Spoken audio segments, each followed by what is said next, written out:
সাহা, আমি একটি কবিতা আবৃত্তি করব। কবিতার নাম কাসলা দিদি। লিখেছেন যতীন্দ্রমোহন বাগচি।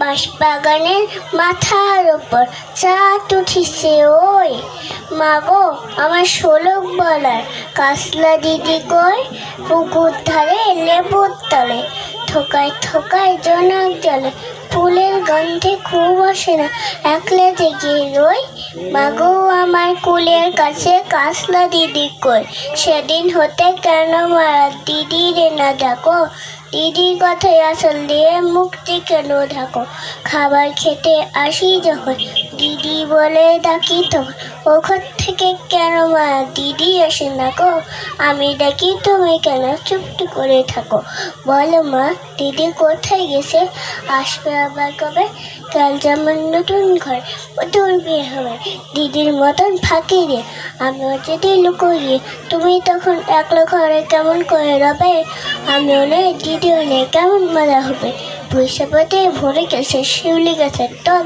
মারাসনুমা পুকুর থেকে আনবি যখন দল, ডালিম গাছের ফাঁকে ফাঁকে বুলবুলি দিয়ে লুকিয়ে থাকে, ওরে তুমি দিন মা ছিটতে গিয়ে ফল, দিদি শ্বশুর যখন বলবে কিংবা বল। নমস্কার।